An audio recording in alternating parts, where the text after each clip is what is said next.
So if you all listened to last week's episode, you'll know that we did an episode around food and hyperfixations, forgetting to eat, all that kind of stuff. And we wanted to talk about something a little bit more sensitive today. I think that if you are listening to this and you are struggling with anything eating, body image related, then to just listen with care. And we're also not experts in anything that we talk about as well. So I just think it is a really sensitive topic. So just want to put that out there before we go into it. But we are going to be talking about eating disorders, binge eating, body image, and how that relates to ADHD. And I think it's a nice segue as well. Obviously, in last week's episode, talking about food for quite lighthearted, and there are good sides and bad sides to food, and so we thought it was quite important to be able to cover both sides of it, because we can talk about food and ADHD and talking about comfort foods and not being able to eat anything other than tuna sweet corn sandwiches. But there is also a lot of people with ADHD who do struggle with body image and eating disorders, and there is like a big comorbidity. So, sometimes you have to cover the serious stuff as well as the fun stuff. And like Emily said, we're not experts. We're just talking about our personal experience and what we've seen and heard about it. And if you are listening and you are struggling with an eating disorder, there is lots of support out there. And seeing a doctor, and we're not. Don't listen to our podcast for professional help. But yeah, I think there is absolutely a link between ADHD and eating on both ends of the scale, and I think that's probably goes quite nicely into the first part of eating, disordered eating and ADHD, and that's binge eating, which I don't think is something I've massively struggled with. Have you? I wouldn't say to a point of saying that I have a binge eating disorder, but I definitely think that I've struggled with binging, of going through the cycle. And I know when I was a lot younger, and to be fair, I still struggle with body image now, but I would consider that I had disordered eating. I don't want to say an eating disorder, but it was disordered eating, and I had a lot of problems around my weight and what I was eating. And I was also really big on Tumblr, which if you were on Tumblr in like 2014 era, you will know how bad that was for young people in terms of promoting eating disorders. Pro Anna, all of like giving you tips and all of that. It was actually a very not nice place at that time. And I think it's interesting because I feel like at the moment, all of my TikTok seems to just be about Ariana Grande and her recent performance.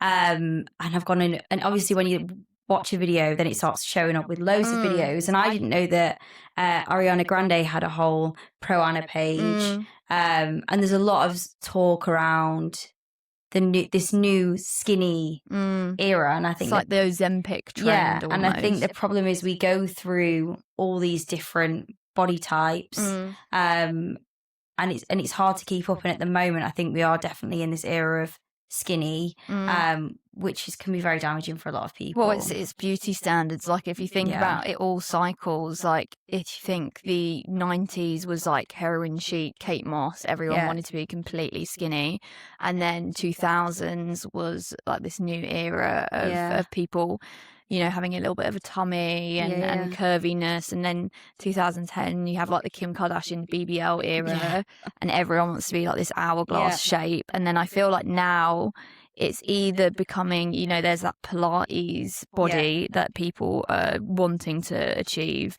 or it's like the Ozempic body, and it's just, it goes through cycles of it, which I think it's very difficult to keep up, and especially with social media, I think more than ever we're exposed to that. So I remember being younger, and I know I'm going to say something, and I feel like it's something that people will take in a wrong way, but I don't want it to. I remember thinking that I wanted an eating disorder, if that makes sense. And obviously now that I'm older and I have an understanding of eating disorders, I didn't understand really what that meant, but I remember being on Tumblr and seeing people who had anorexia and were struggling. And I remember I'd wake up and be like, today I'm not going to eat all day. And then I'd get to like 4 p.m. and I'd be like, I'm so hungry, I need to eat. And I'd be really annoyed at myself because I'd be like, well, everyone else, if all these people can starve themselves, but I can't starve myself. I thought it was like a weakness, but I couldn't do that. But that is such a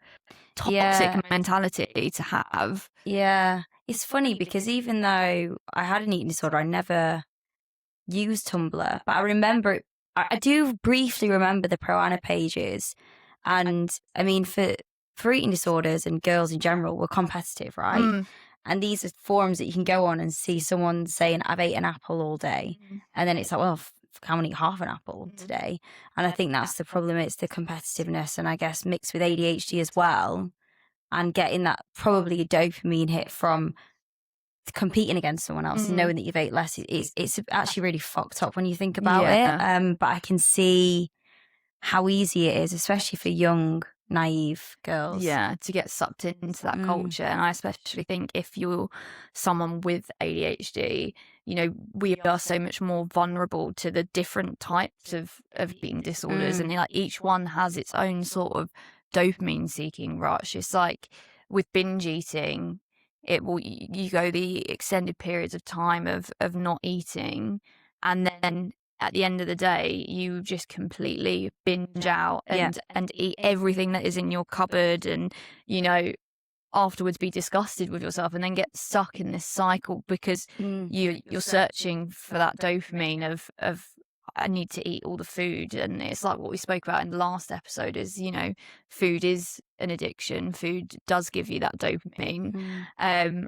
But, you know, there's a lot of research that has shown that people with ADHD are far more likely to develop an eating disorder, more specifically a binge eating disorder as well, which I can fully understand how someone with ADHD would be more vulnerable to that. Yeah, I mean, although I've never had binge eating disorder, I know people that have.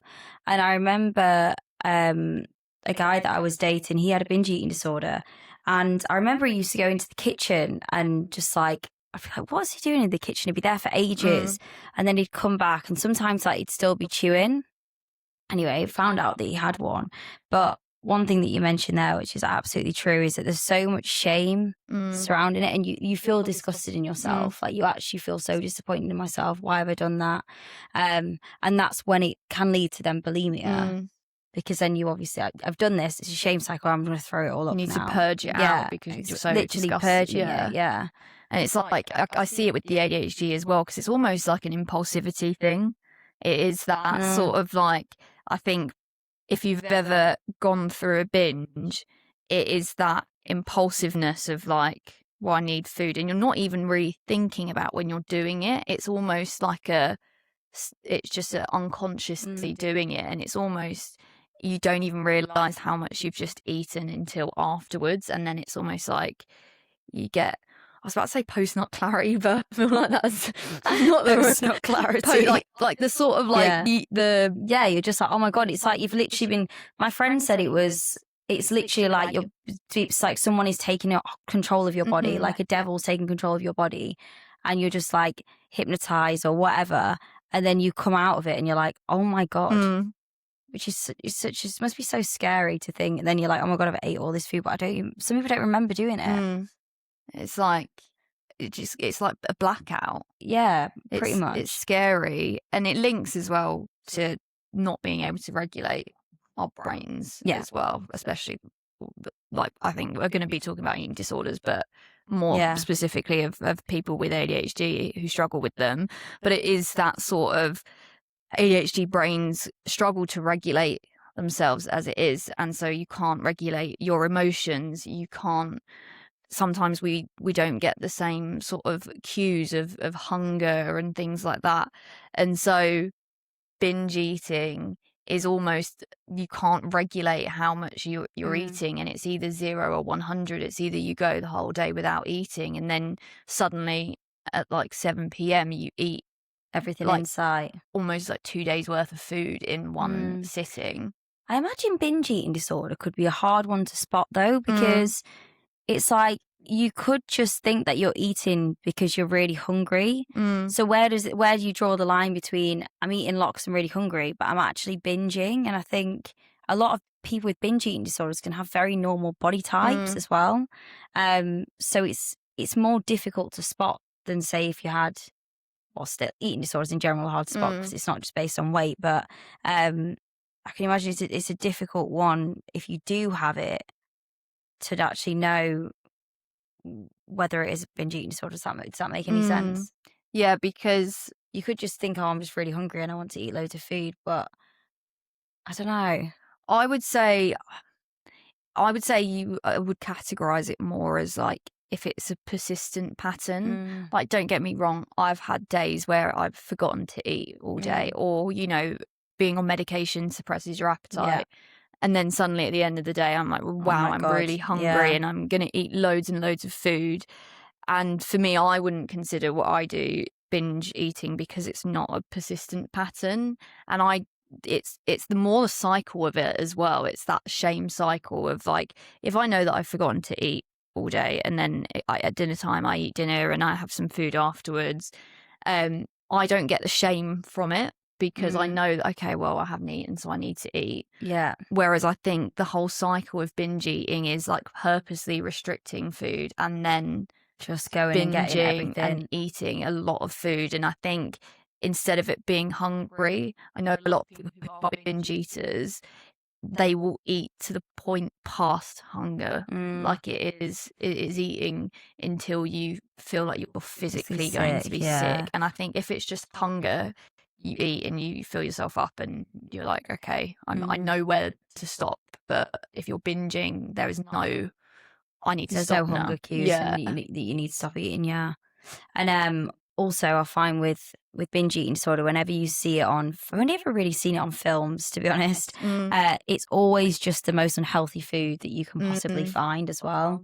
So that's also going to make you feel probably even worse after. Yeah, I can't imagine anyone sitting there and binge eating like those salads. Can you imagine? Maybe. I think it's hard because I genuinely think, like, out of all the eating disorders, binge eating, I personally would say, is the one that I don't know the most about. Because I think whenever you see any sort of eating disorders presented in films or you learn about them, it's always either like anorexia or bulimia. Whereas binge eating is not really spoken about that much, and it's actually quite underdiagnosed because especially in women, especially in women, because it's not spoken. And the only thing that I think of when I think of binge eating is, did you ever watch the series My Mad Fat Diary? Yes, I did, and I briefly remember it. But did she eat a lot of food? Yeah, she actually had a binge eating. Did she? Yeah, she had a binge eating disorder. I feel like I've seen it, and there's a film about someone with a binge eating disorder, and that's the only.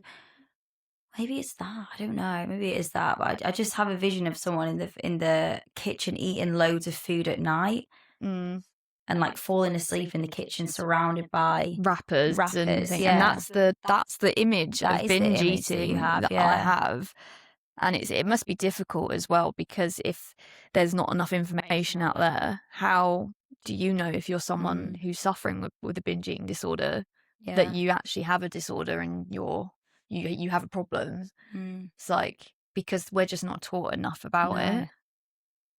Yeah, no, it's interesting. And I imagine if you were living with people, like, imagine being a uni student and living in a uni house share and then going to uni and you had a binge eating disorder and then like potentially going into the kitchen, eating loads of food and then being found in the kitchen by people and just being like, oh, just having a midnight snack. Like, yeah, it's difficult. I think also it's quite a secret thing. It is. I think with all eating disorders as well. It's all secretive massively.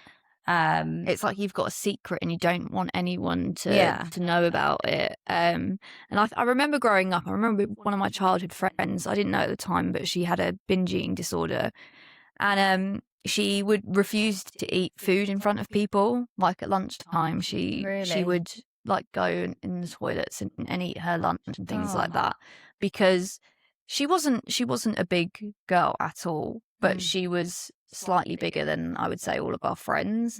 And so I think she had this idea of, oh, if someone sees me eating food, they're going to look at me and be like, oh, look at the fatty eating food. And so she had that idea of, well, I need to eat in private, which then I can imagine that's the thought that's almost turned into binge eating, because it's a very private, secret thing. If she's gone from not wanting to eat in front of people to then binge eating a lot of food in private.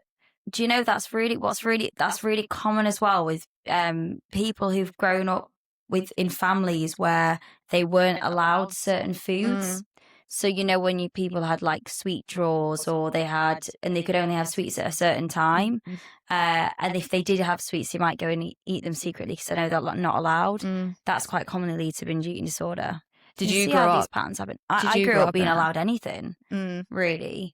And until then, food was always, and calories became a bit of a topic in the house. And obviously that didn't go end well. But growing up, like when I was younger, we were allowed to eat whatever we wanted. Like I'd have crisp for breakfast. And Coke for breakfast. Like it was never a case of you can only go to the snack drawer at this time.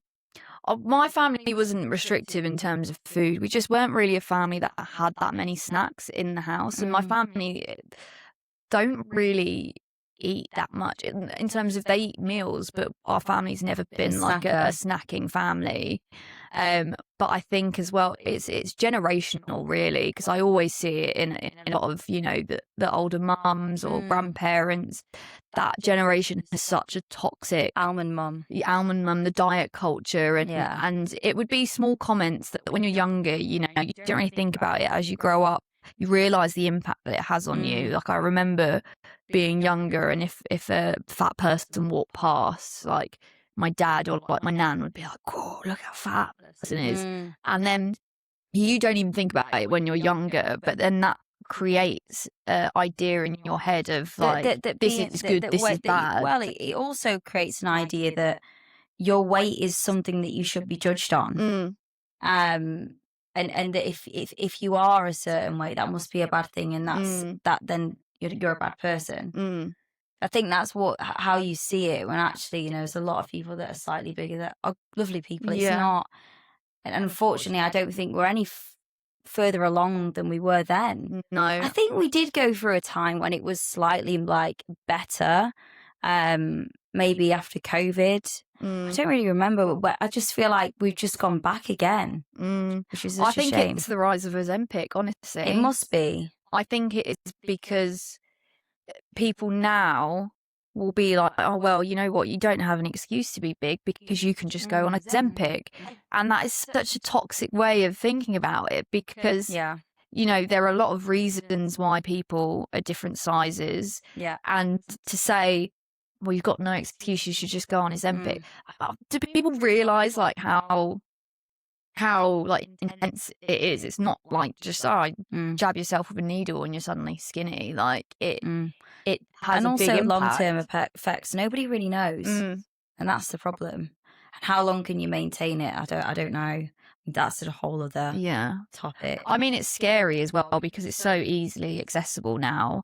And it's so easy to lie about your weight online. And I just think that's the thing. Younger girls who are probably a very healthy weight can go onto a website and get Ozempic, and all you do is like post a photo of yourself on a scale. But do you know how easy it is to Photoshop something or things like that? And it's like people who shouldn't be having it are now taking it. And I am an advocate for it, for things like Ozempic and other GLP-1s, if it is necessary. Like I know a lot of women who are going through menopause or, you know, postpartum and genuinely struggle to lose weight through exercise and diet. Completely fair enough if you've tried every avenue, but it should not be as easy to access. It's a trend. It's actually a trend now. It's not medicine, which is what it should be. It's a trend. It should be prescribed by your doctor. You shouldn't be able to order it online. Get it from Superdrug. Which is insane. I could get it today from Superdrug. I could probably do an online form tonight and get it ordered to my house tomorrow. Yeah. And no one would bat an No eyelid. checks. No one's checking. Surely you need like regular blood pressure checks, like taking any medication. But it's not, and it's just not regulated. And I saw a really interesting article actually. It was talking about, you know, body image and the trends of body beauty standards are all kind of led by the upper class, like the rich celebrities. And the reason that people were saying that, you know, the Pilates body is now the next beauty standard. It's because it's rich people who do Pilates. It's rich people who do Pilates. And obviously before, being skinny, like the Ozempic, was the trend of the time because Ozempic wasn't accessible by normal people. Whereas now, because Ozempic is so easily accessible by everyone, working class people, it's a lot cheaper and things like that. Now the rich people need a new beauty standard that shows they've got more money than anyone else. And it goes all the way back to, you know, when in Victorian times the beauty standards were having no teeth because only rich people could afford to eat sugar, and having really pale skin, like they'd literally paint their face with lead paint to make it whiter, because if you had a tan that meant that you were working outside and you were poor if you had to work outside. So it is just constantly the trend of like, what is something that shows that you have money? Which is crazy when you think about it. It's not actually to do with how you look. No, really. You look at different cultures as well, and how different cultures look at beauty. And you go to different places in Africa, and a lot of African countries, for them, women who are bigger and, you know, have big bums and have that's perceived as more beautiful than someone who's skinny. Not even more beautiful, just so that's what they want to achieve their idea of beauty is, because in Africa, when the HIV pandemic was happening, being skinny was a sign of being unwell. And so if you saw a skinny person, you'd be like, oh, they've got HIV, they've got AIDS, or something. Need to avoid them. And so the standard became being bigger, because you're well fed, you can carry children, you're healthy. And the beauty standards across different cultures are so interesting. And it surprises me so much that like Western culture has still not caught up to that, to the idea of everyone can have a different body. Well, that's it, isn't it? I think we're all built so differently, and that comes quite nicely into the next section on body image, because I mean, every single friend that I have, we're all shaped different body types, height, you know, facial structures, whatever. And I think because when you have ADHD, you're obviously more sensitive to criticism, because of rejection, sensitive dysphoria. So when someone says something to you, it will stay with you most likely forever. And even if you don't think that it has done, there'll be times when someone says something and it triggers that comment again. And I think that for me, being small and having that comment made so much through my life, it's weird because I feel like I go through phases where I don't get comments, and then I will get comments. I feel like I'm going through at the moment I'm getting a lot of comments, and it's like it's so strange, because for me it's something that I think about every single time I meet someone new. That every time I meet a new person, I'm like, they're going to think I'm small. What are they going to say about my height? What are they thinking? Do they think there's something wrong with me? Because there's only like if someone says something to you so many times, you start to internalize it that there's something wrong with you. And to have ADHD and RSD, it's just it's just tenfold for that. It's so interesting.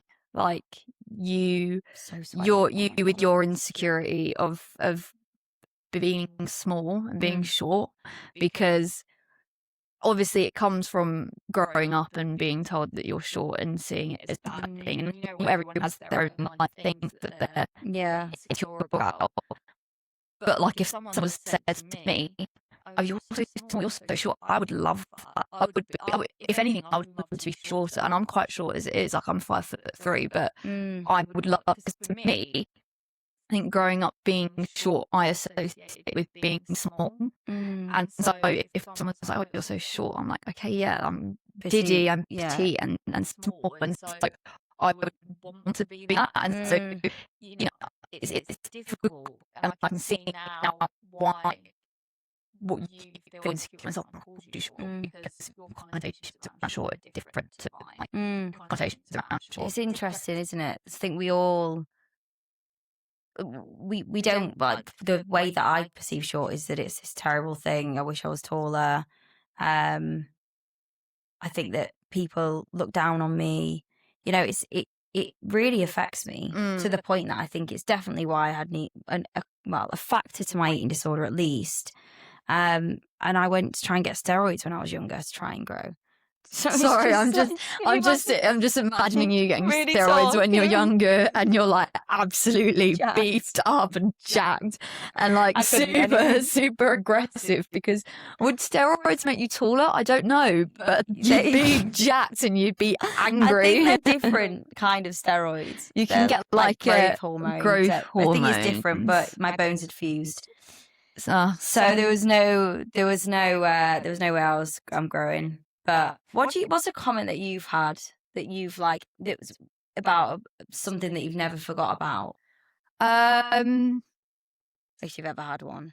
I mean, I think it's because like I've got a lot of my own insecurities, and I think every woman, I mean everyone in general, a lot of our insecurities that we have are actually, not even a thing and not even something that other people notice. But I've always been really insecure about having really broad shoulders and having a man back. And I remember once like someone making a comment about me having like a big back or something, and I was just like, like it put me, I was like, oh my God, like no one can see my back. I don't want it to be on show. Wow. And also, like, I have a lot of dark hair. I'm quite a hairy person. That's probably another insecurity that I have. And like, you get it all, like growing up in school, like being sat next to the boys and being like, oh my God, your arms are hairier than mine. Or like, oh, you've got a moustache, and like all of this sort of stuff. And that builds into your body image. Kids are so horrible, aren't they? They are. And it's weird though, because there's something about it. Like, I think like boys are mean when they have a crush on you. I'm not saying it's all boys are only mean to you when they have a crush on you, but like I think definitely a lot of the times in school where like boys would take the piss out of you, like they would just take the piss out of you because they fancied you. And maybe it's something about putting you down so that your body image and your self-esteem is so low that maybe they'll have a chance of being such you. But body image, especially as I've grown up, has changed so much. But I think especially having ADHD, having hyperfixations, and for me, comparison is my biggest thing. And I've always had problems with comparing myself to other people, and it'll be going out with friends and seeing them wear certain things and being like, well, their stomach is flatter than mine, or they've got a bigger bum than me, or they've got a nicer cleavage than me, or they've got this. And I don't think I've ever been able to just take myself as face value, because I've always compared myself to other women.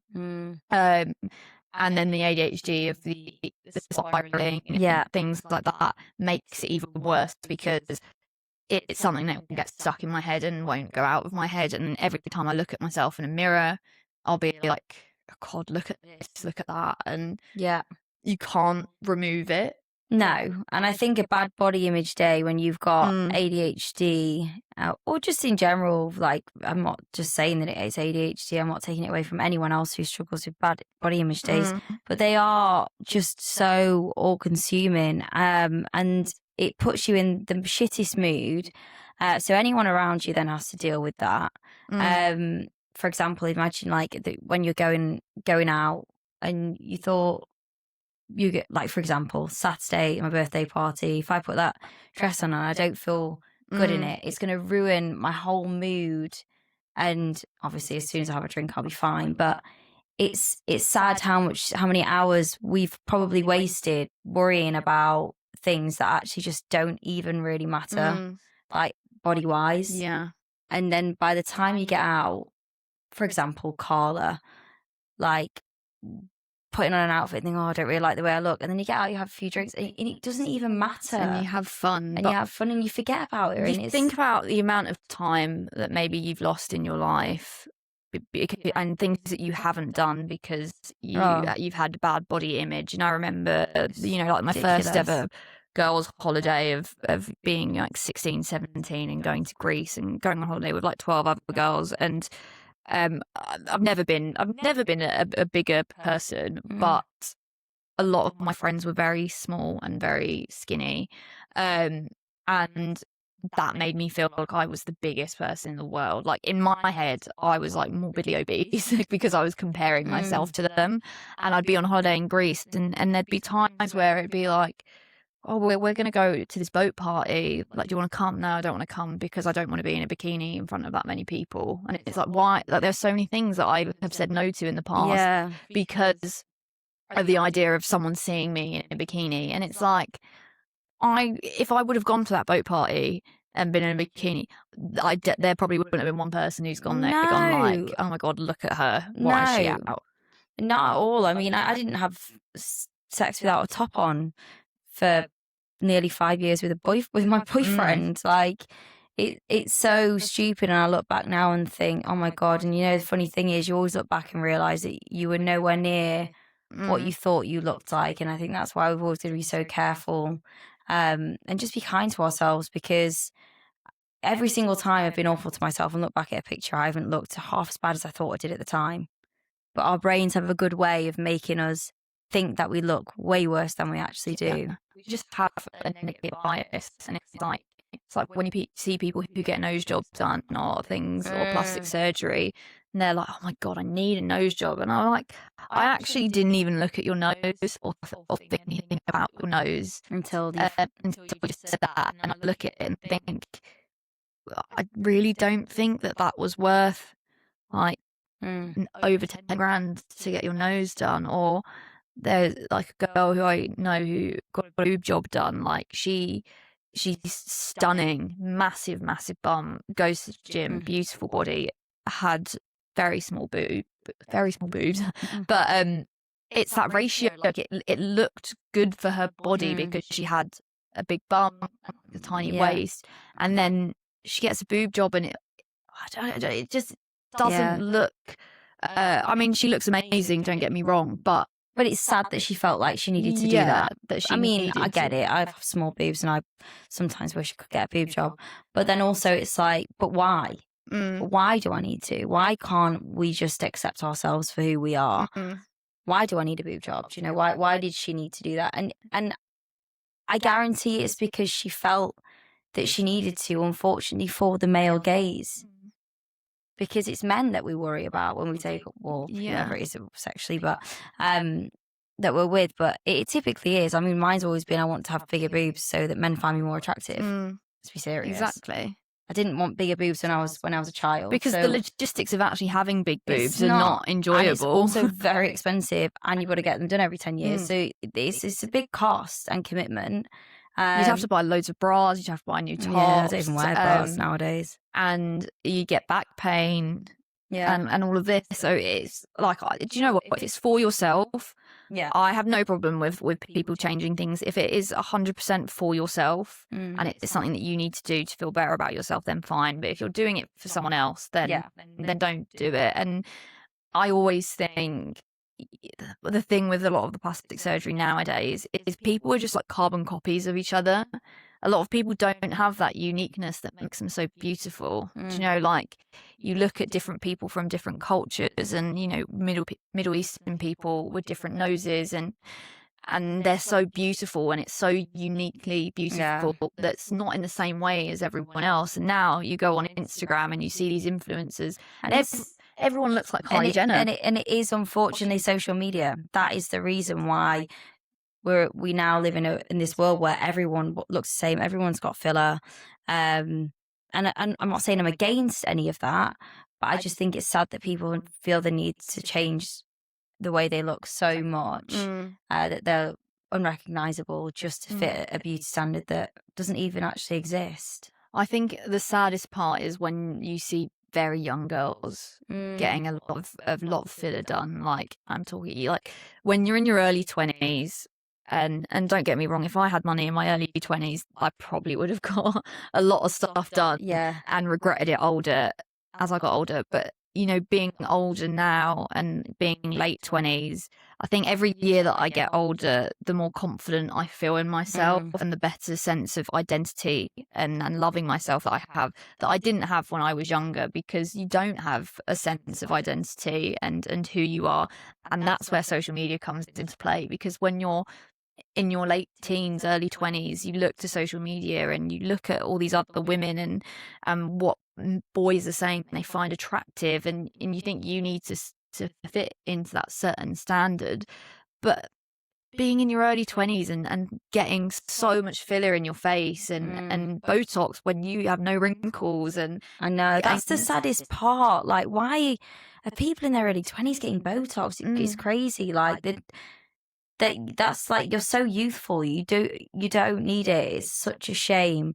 Another thing I feel like that is actually a big driver in body image, and I've realised this more recently, is clothing size. Oh my God, clothing sizes are awful. Like, I can be one size in one in a particular brand, and then almost 2 sizes bigger in another brand, and it's just like, it literally doesn't make sense. And I think that can actually really affect you when you're trying on clothes. Yeah. And if you have struggled with your body image and you try something on it and it fits, you know, if that's not the size you've always had, and then all of a sudden you think, oh my God, I've put all this weight on, or oh no, and actually it's just the sizing is just shit. I think as well, a lot of women with ADHD, the reason why they struggle with eating disorders and bad body image is masking. Masking's like a huge thing, and especially if you have undiagnosed ADHD, you need a way of controlling that chaos. And like you if you can't control your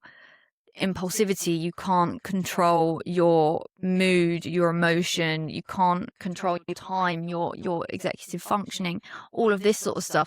The one thing that you can control is your eating, and a lot of eating disorders are actually more about control than they are about body image, I would say, from personal experience as well. And it's about, you know, being able to control your intake of food, being able to control what people think about you. Well, you can't control what people think about you, but you try to control how people perceive you through an eating disorder. I think, like I've mentioned before, for me it really actually started as a running addiction. But it probably was a control thing, but I think the addiction to running, which was obviously helping me deal with whatever was going on in my head at the time, which was probably chaotic, and I remember just feeling at peace when I was running, and I don't think I'd ever felt that kind of peace before, and I think that's the feeling I became addicted to. And then I did have comments made about me when I was growing up, weight and my height. So I think they're all things that stick with you anyway. Plus with the ADHD, I think then it just naturally, then that exercise addiction, seeing the weight drop, then led to an eating disorder. And yeah, it's definitely control. It's seeing the scales drop and wanting to see it drop more, and the dopamine you get off that as well. Which I've never really thought about, because as ADHD people, we are so dopamine driven, and that it feels like and if you don't get the weight that you want, all you were doing is chasing that high again. It's literally addictive to see your weight drop on the scales. And that's why for me, getting rid of scales was the first thing that I did when I wanted to recover, because it is actually, it gets so obsessive. It does, and it's really not a good representation of your body. Because you know, a lot of people, if you are someone who's into fitness and things like that, your weight on a scale might actually bullshit, because muscle, for one, weighs so much more than fat. And so you could be going to the gym every single day and be like, well, why am I not losing weight on the scale? I'm exactly the same. And it's because the fat is going into muscle, and muscle is heavier. Like, I could be stood next to someone who looks like they're in far better shape than I am, and they weigh more than me. But that's just because of the muscle and things like that. And so things like scales are I think really just bad. go on how you feel and how clothes fit. And are you healthy? I mean, that's more important than anything. Are you actually healthy? Some people are naturally bigger but healthier. So health really, as you get older, is so much more important. Eating healthy and feeling good about yourself and things like that, and also not feeling like you have to look a certain way to be liked, because if you're trying to look a certain way to be liked, the people that are liking you for looking that way are probably not the type of person that you want to be with. Like, you shouldn't be with someone who's just with you for the way that you look. It should be about who you are as a person. And if you need to change the way that you look for another person, that's not the right person for you. No, and you shouldn't be surrounded by people that make you feel like that. There's just a point here. I think Smurth mentioned it on ARFID, which is the avoidant restrictive food intake disorder. And I know this is very common in young people with autism, but I mean, it's neurodiversity in general. It is unrecognised, and I think it's funny because we all have that friend or have known someone when we were growing up that only ate beige foods, or only eats beige foods now as an adult. And you think, oh, they're just being really fussy, but actually that is linked to routine, comfort, like sensory sensitivity. I don't know. Sensory sensitivity. Sensory sensitivity. But that, my friend's a dietitian, and she sees more children now than ever with ARFID, and it can be really dangerous for a child because you're not getting the nutrients that you need. Yeah, and I think as well, when you're a child and you do struggle with ARFID, a lot of parents will overlook it. Like, when I was younger, I don't know if I would say I had ARFID, but I was a very, very fussy eater, like I spoke about before. I was very picky, and I would only like to eat certain foods, and I'd get very upset and refuse to eat dinner and things, if I could see a vegetable on my plate. And a lot of parents will just go, oh, it's just kids, they're fussy eaters, you've got to force them to eat their vegetables. And I remember my nan would make spaghetti bolognese, and she'd blend vegetables up into the sauce, so that I wouldn't know that I was eating. At least get some veg in there. So I wouldn't know that I was eating vegetables. But that's why it's so overlooked, and why it's also so dangerous as well, because if you've got a kid who's screaming and they will not eat their dinner, sometimes it's easier just to give them the chicken nuggets that they want, as long as they're eating dinner. And you think, okay, well, they're eating, that's fine. But especially when you're growing, you need that nutrition to be able to grow into a functioning person. Exactly, yeah. And it is so much more common in neurodivergent individuals, because there are so many sensory things around it. Like, I know for me, being younger, like I said before, all my problems around food was never about taste. It's never about how food is tasted, because I love all the tastes of food. It's the texture, it's the sensory issue of it, it's the chewing of it, of how it feels, and that I can see why that is the problem with a lot of neurodivergent people, is the sensory things, like hot foods and cold foods, and the comfort foods as well. Like, when you find a food that you really like, just you don't want to eat any other food because it's scary to try something new. And that's what I always used to say. People would be like, oh, do you like olives? I go, no, I hate olives. I'd never eaten an olive. I'd never eaten an olive before. You just didn't like the idea of them. Didn't like the idea of it, and I didn't want to try one because I didn't think they looked very nice. I still don't like olives, but I love the taste of olives. Really? But I don't like the texture of it, but I like capers, which are basically just tiny olives. Same. I would say. But I don't like, I don't know, I've got a weird thing about eating things on bones, or when I know there's a seed or a pip, and I think olives, they've got the stone that's interesting in them. And I know you can have pitted olives as well, but I think maybe I've just got so much in my head about it, and even now, like, I will try and eat one, and I might part of me is like, oh, this is actually really nice, but I'm so stubborn in the fact that I don't like it that I'll just be like, nah, I don't want it.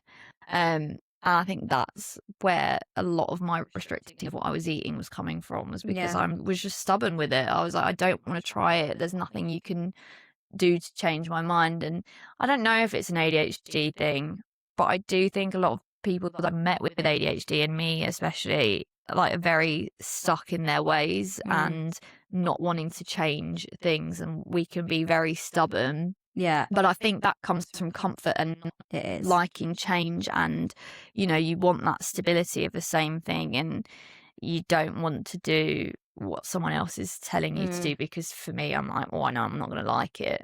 How do I know I'm not going to like it? Because I haven't tried it. But for me, I'm like, no, I know I'm not going to like it. It's interesting. I've never actually had that with food. I feel like I've always just been fine with all foods. Obviously struggled with eating, but not in that way. But I think if you are listening to this and you feel like you may have some sort of disordered eating to the point that it's harming your life, and you feel like you might need to get some help, there is so much help out there. There's obviously Beat is the National Eating Disorder charity in the UK, isn't there? And I'm sure there's so many other things that you can do now to get help. I know when I went, I was put on a waiting list, and it was such a nightmare. So if you are also in that position, I really resonate with you, because it's the waiting lists are just ridiculous. It feels endless. But yeah, just know that you're not alone. And I think eating disorders they're the highest death rate of any other mental illness. I don't know if that's true. I feel like I've heard that statistic. I think it could but be. Don't. Depending on what it is, obviously, but I think anorexia is the highest death rate of any other mental illness. So, if you are feeling like you might potentially have anorexia, definitely go and seek some support before it gets any worse. Yeah, and if you have ADHD and also struggle with an eating disorder, when we had our episode with Dr. Alex the other week, he was speaking about women with ADHD, and he said that a lot of women who have eating disorders also have undiagnosed ADHD. And it is really important that you find someone who can help with that comorbidity, that overlap almost. And there are experts out there. There are therapists, psychiatrists, like things like that, who will have a really good understanding of ADHD and eating disorders. And it is really important to find that specialist help that you need, because, I know, especially of trying different therapists, it's not like you go to one and you're fixed, and you might go to one and you don't like them and you think, oh, therapy didn't work for me. It might not have been the right therapist for you. So it's trying to find it and not giving up hope on finding that support, because there will be someone out there who is able to support you through it and really help you with it. And there are so many good resources online and podcasts. Obviously we speak about it and we're not experts on it, but there are people who speak about it who are experts on it. And forums and communities if you're on a stupidly long wait list and you need something to help you get by. But it's not fun, and especially if you have ADHD and an eating disorder, that is a lot to deal with. But it can get better, and you don't have to live like that if that is the case. But thank you for listening. If you've got this far, we hope that you have maybe found this useful. And if you liked the episode, please make sure to leave a comment, subscribe to us on Spotify. We're also on Apple Podcasts and Amazon Music as well, and YouTube, because all the reviews and subscribing so you get an alert when our next episode comes out also really helps us too.